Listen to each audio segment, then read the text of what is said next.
สบายดีสวัสดีพ่อแม่พี่น้อง FC ที่รักแพงเบิดสุคนเบิดสมองสุบอนนะพี่น้องเด้อยินดีต้อนรับเข้าสู่ช่อง YouTube บ่าวลาวบ่าวเพิ่นคือเก่าคือเดิมพี่น้องเนาะเพิ่มเติมกะยังอยู่เฮือนน้องโอเพิ่นเด้อพี่น้องเด้อเนาะพอดีน้องเพิ่นมาเลยตอนนี้ก็ดิมาแต่ในบ้านว่าซั่นเนาะหลังจากที่มาเฮาก็สั่งงานเลยเนาะว่าให้เก็บปลาโตกเอามาล้างถ้วยล้างบวงขึ้นเพราะว่าหมูมามันมาเลียนะพี่น้องเลียเต็มอยู่มาก็เด้อเนาะ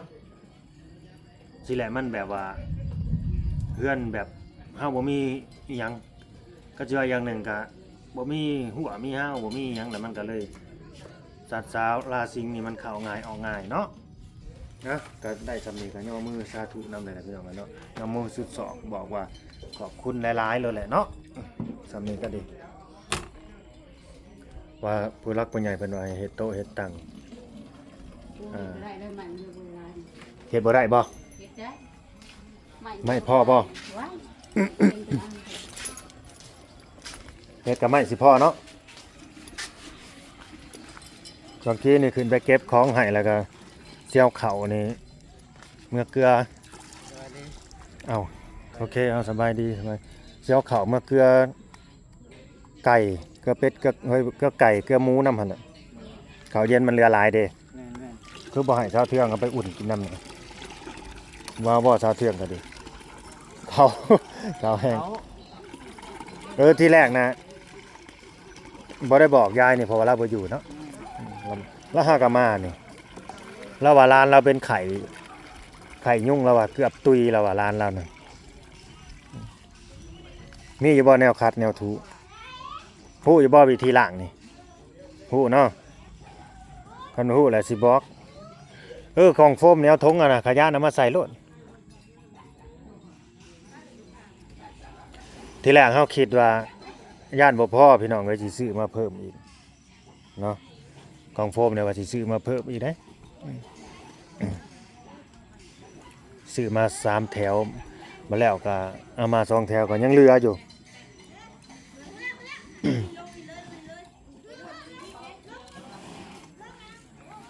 ให้น้องเพิ่นล้างถ้วยล้างบวงเก็บกวาดทำความสะอาด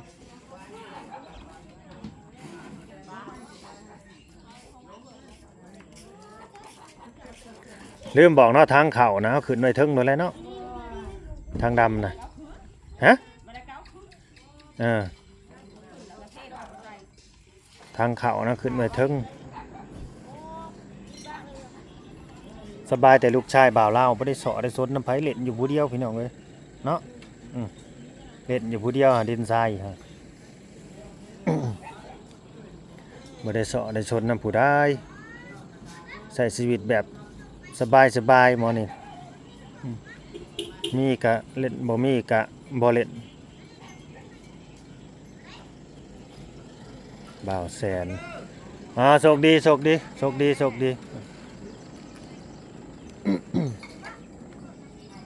บ่าวแสนบ่าวจิตบ่าวชารี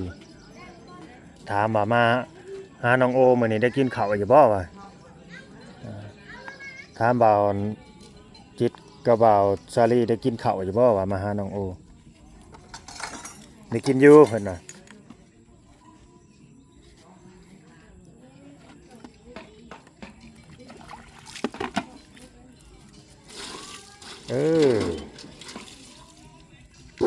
ทั้งนี่ทั้งตัวดำนี่บัดรอห้องน้ำแล้วแหละสิได้เอาเข้าไปไว้ในห้องน้ำเลยพี่น้องเลยเพราะว่าซื้อมาไว้เป็นทั้งแบบเอาเวลาช่วมหั่นแหละ ก็คือมื้อนี้ก็ทั้งผู้หลักผู้ใหญ่เพิ่นขึ้นเฮือนนี่เพิ่นบอกว่าให้มีเสียงตุเสียงเพลงนำเด้อเนาะทั้งบ่าวลาวครับน้องๆเพิ่นก็จัดไปแล้วพี่น้องเลยเนาะแล้วก็เบิร์ดเบียร์ไป2แก๊ส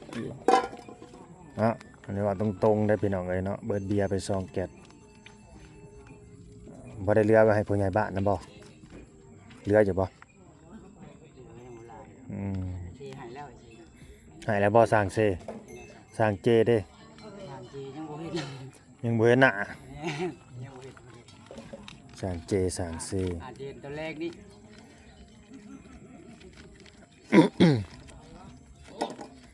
โตโตเป็นขวดนะไปทางใดแหละน้องโอน้ำยา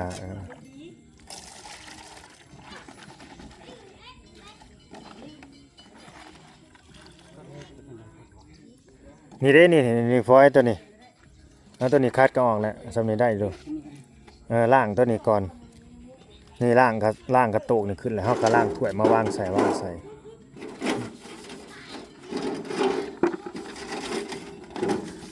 ของประเภทนี้ถ้าเรากินแล้วเราบ่ล่างเราปล่อยไว้มันแห้ง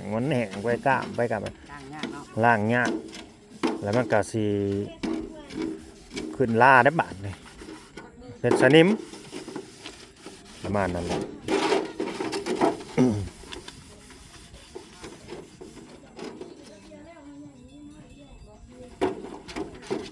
ไอ้โตนไอ้ยังกังเทิงน่ะบ่าวลาวเด้อครับมันแม่นางลูกเด้อเป็นผู้เก็บกวาดเด้อแล้วก็ปูเสือก็ไปปูเสือไปฮะคิดว่าไปสิเก็บจักคนก็สร้างนะสั่งแล้วก็บอกเก็บเลยปกติให้เจ้าของเฮือนหมดแล้วเนาะ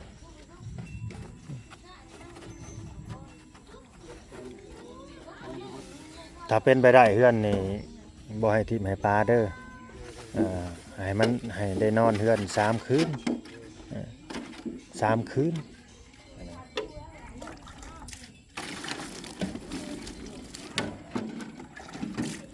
3 คืนพี่น้องคันว่าเฮาแบบอยู่กลางเว้นบ่ได้อีกก็กลางคืนนี่ก็ให้นอนก็3 คืนซะแล้วมันจะอยู่ถึง3 คืนบ้านนี้เตือน3 คืนแรกก็ยาแท้ๆเอาหมูเอาขู่มาเล่นมากินเดี๋ยวนี้เด้ออย่าเอาหมูมาจับกลุ่มอยู่นี่ได้ผู้ใหญ่บ้านนี่ก็สั่งแล้วได้เรื่องหมูขู่นี่มาเล่นมาหัวนั่นได้อยู่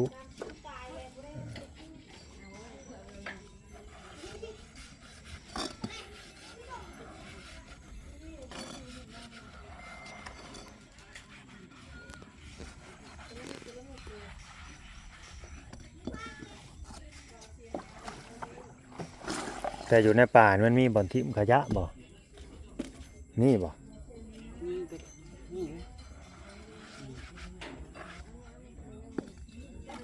พอห้าไว้นี่ย่านแบบหมามันไปคุยไปดึงออกมาคือเก่านะพวกเศษขยะคัดสิรอแบบว่าบ่าวลาวเอารถใหญ่เข้ามานี่จังเอาไปแกไปทิ่มให้แบบนี้นะพี่น้องย่านหมามันไปคุยก่อน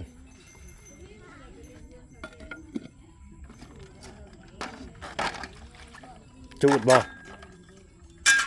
ตัวโฟมนะบ่ตัวโฟม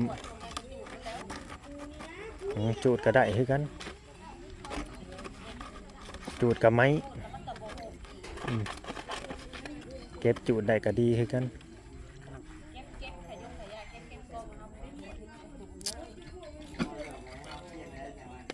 พอเอาเกิดไปใช่ว่าพอสิทามอนขาสาวตู้นั่นมีบ่ยังเนาะพอใช้เห็นไหม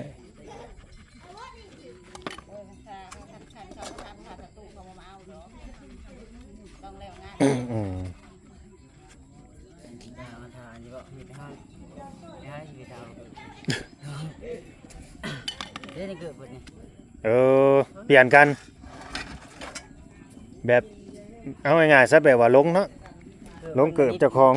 นี่จะถึงไปนี่จะวางทางขึ้นลงมาใส่ลงเกิดทางดาวเลยลืมแล้วเหรอเนาะแต่นอกจากเราคือตอนนั้นเวียดก็บ่ให้ได้ให้ไปไอ้น้องแรงคือเอาแรงไปส่งคนสิพุ่นทูโอ้บ้านก่อยบ่มีเวียดบ่ที่ก็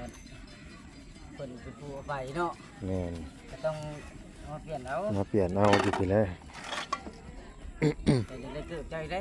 เปลี่ยนแล้วเกิดนี่แหละทุกเด็กก็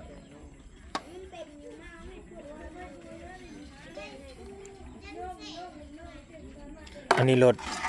ถไทยผู้ใหญ่น่ะบ่ท่อมันน่ะไปได้ใช้ซะเพื่อเปลี่ยนท่อใหม่ใช่บ่ แล้วทุบทิศแล้ว เออ ตีเกให้อยู่ อ๋อ เกให้อยู่ พ่อใหญ่บ่เป็นผู้ทุบน่ะเออ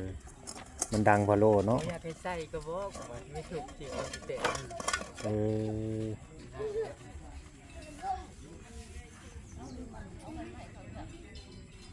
อไผแล้วบ่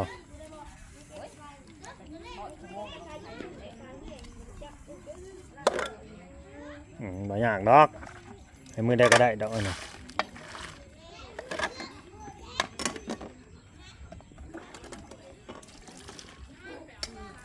มีกระซ้ำเลดนำซะบ่นี่ตัวเฮาซื้อมาน่ะอ๋อตัวเลดน้อยได้มีนำซะบ่ มีใบหนึงนี่นะ ของไผ ใช่ใบ บ่เว้านี่ตัวเลด เป็นเพื่อนเตะแหละ มันมี2ใบใบใหญ่ใบน้อย ของจะของไปในของผู้ใหญ่ว่า เหลือ กระซานเน้นบ่แม่น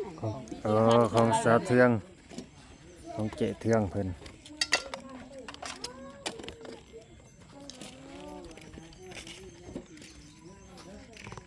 ล้างให้หน่อย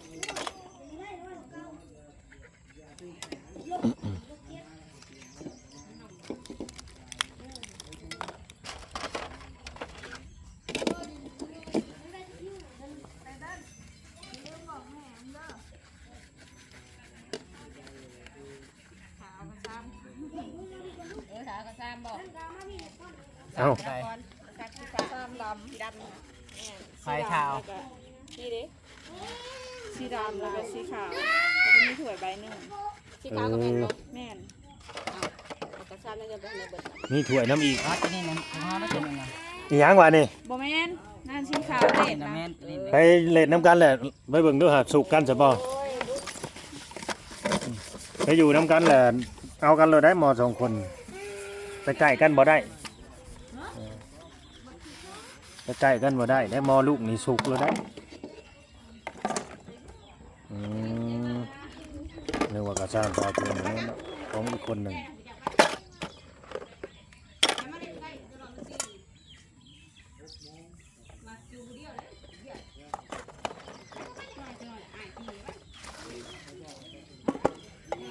มาใกล้ได้หมอลูกนะมาใกล้หมอลูกนะ เบิ่งหน้านิ่งๆอยู่เนาะ ว่า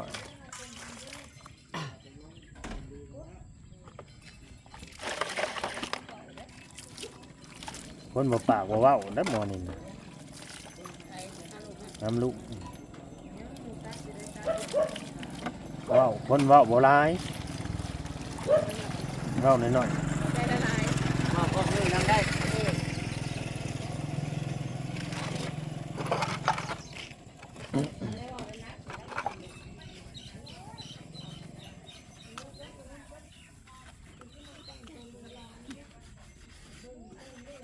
ใช้ถั่วอยู่ใช้ถั่วแต่ว่ามีถั่วไปหนึ่งนี่มีถั่วได้หนึ่งนะครับอันที่เจ้าฮะ อยู่ใน เป็นไงบ่เดี๋ยวสิไปขาย เพราะว่าอันใส่ขั่วเด้ขั่วลาบเด้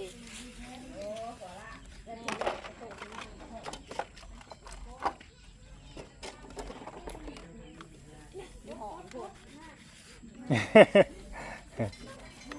เออเล่นน้ำกันลูกเล่นน้ำกัน อย่าเห็ดได้ทำด้วยเฮ้ยลูกเจ้าในไทยเอาใหม่ลูกเอาใหม่นะเอาใหม่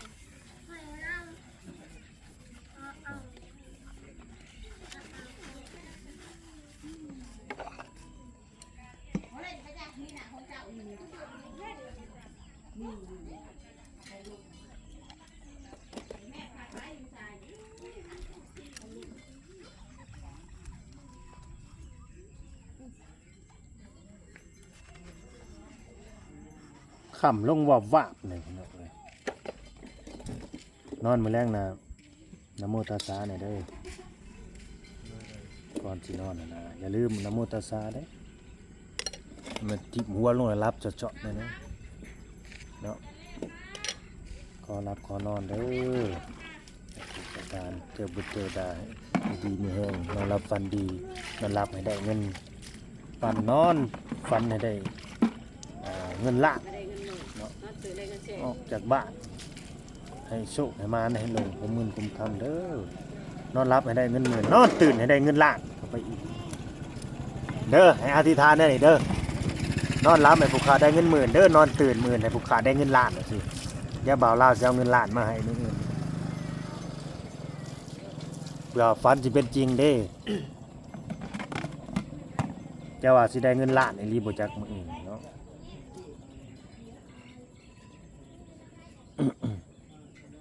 คำเลยได้พี่น้องเลยเนาะเฮาก็สิได้ออกเมื่อในบ้านนี้เนาะสิได้ไปแหวห้านเวียดก่อนเนาะสิได้ไปสำระหนี้กับเวียด สำระหนี้กับเวียดเนาะเพราะว่าบ่าวลาวออกเครื่องดื่มซอยน้องเพิ่นเนาะคนละครึ่งพี่น้องคนละแก๊สนะแบบว่าหมู่คู่แหละมาแน่นี่นะเนาะแล้วก็ทางผู้รับผู้ใหญ่เพิ่นก็อยากให้คือแน่เนาะบ่อยากให้เงียบให้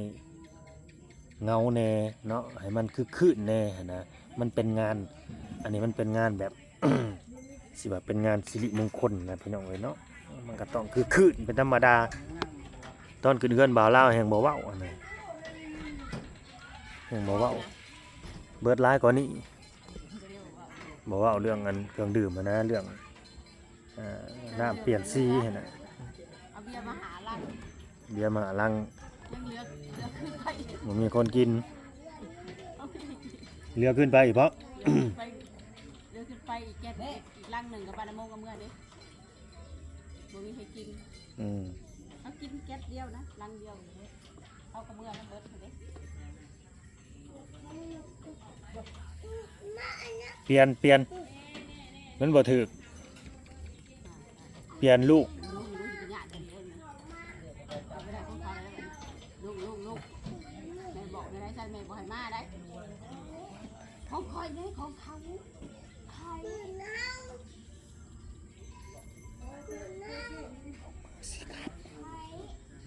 บอกในอุ้ม ยังลูก ของเขา ปลาลงปลาเมื่อลูกปลามันค่ำแล้วปะ ตาเกิบแล้วตาเกิบกับตาปังเมื่อใช้เกิบลูกอยู่ใช้ตาเกิบผูกอยู่เพื่อนแกไว้ แล้วเกิบลงไป ต่อได้ไปได้อันไม่อันเดียวนะก็อยากไปหยาด เอามาแต่ใส่บาทนี่ ไม่ว่ามันเป็นอะไรขอยจับก่อนเนาะแล้ว หมอนี่ก็บ่ยอมให้อีกผิดใจเพิ่นอีก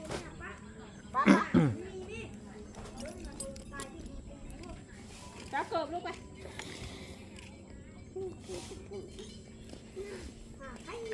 นี่แหละพี่น้องเอ้ยเบิ่งมันคือมันตอนนี้นะเวลา 18:52 นาทีเลยเด้อนี่เด้เนาะแต่ว่ามืดเนาะมืดตื้อๆเลย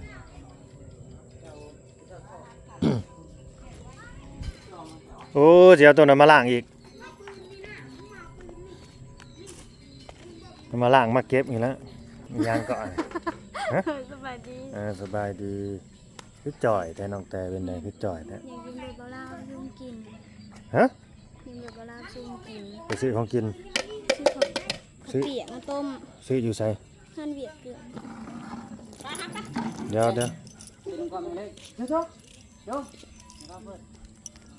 ไปไว้มาไว้ไหนอยเด้อเวลาสีกลับโอเคบ่น้องแต่ยืมรถไปซื้อกับเปียกมาต้มว่าซั่นโพเบิ่งเด้อกระแจน่ะเพราะว่ามันมี2ดอกจังน้อยสิไปลงเงินเอาตัวนี้ ฮอนด้า ไปน้ำแข็งนี่5,000น้ำแข็งนี่กำลังนี่คือบ่ฮู้ใช่เด็กยังใหญ่ให้ไม่ใช่ถ้วยบ่ได้ถ้วยไปเด้การนะแม่บ่ได้เก็บตลาดล่างนี่เอามาต้องจักล างจักเสร็จเอิ้น แม่นบ่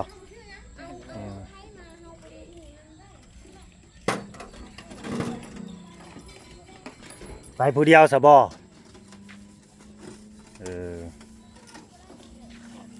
คือเห็นยังนอนอยู่ซั่นดอก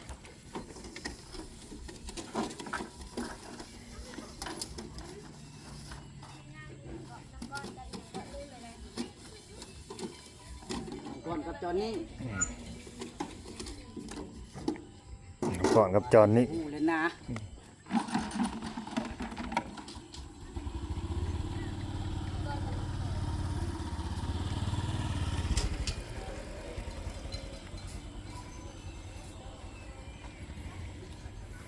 ยุงกัดเด้อลุงเด้อ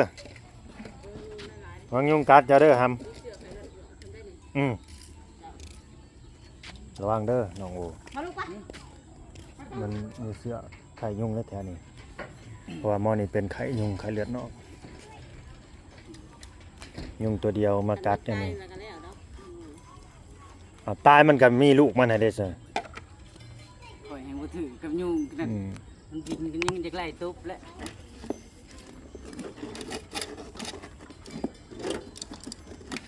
มุ่งตัวใหม่นะเพิ่นให้กลางแล้วเด้อก็เอาใส่ของใหม่ไปเลยได้ขึ้นเทือนใหม่นี่ใส่ของใหม่ไปเลยผ้าห่มก็ใส่พื้นใหม่เสื้อก็เสื้อใหม่เด้ซะเนาะคือให้ใส่ของใหม่เบิดนั่นแหละพี่น้องเอ้ยเนาะแต่ว่าข้างเทิงนี่มันก็สิหุ่งอยู่เนาะสิมื้อแต่ทางตารางนั่นแหละบ่มีไฟ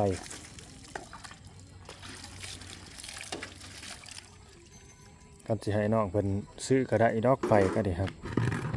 FC บางคนก็ว่าให้พาน้องโอนี่ไปเปิดบัญชีเด้อว่าซั่นจังซั่นจังซี่ไปหาเงินในไสมาฝากไว้ไปเปิดบัญชีนะบ่สิไปหาเงินมาฝากได้บ่ บ่อยากมีนะบัญชีนี่ บ่อยากมีอีก ใช่บ่เป็น ใช่บ่เป็นคันไปทำงานน่ะบ่าวลาวเห็นดีอยู่เพิ่นเปิดบัญชีนี่พี่น้องเอ้ยไปทำการทำงานน่ะเนาะพอเฮาทำงานมันก็ต้องมีเงินหั่นนะ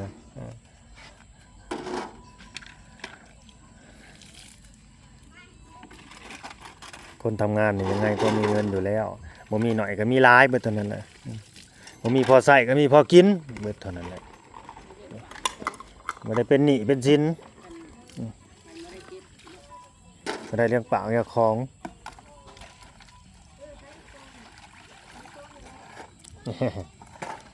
ถือหยังนะครับในมือเนี่ยเห็ดปืน อยากได้อันนี้ หมอคือบ่ไปเล่นน้ำมาใส่มือนี่เนาะแต่เก่าคือแล่นน้ำมาแต่เบื่อก็เป็น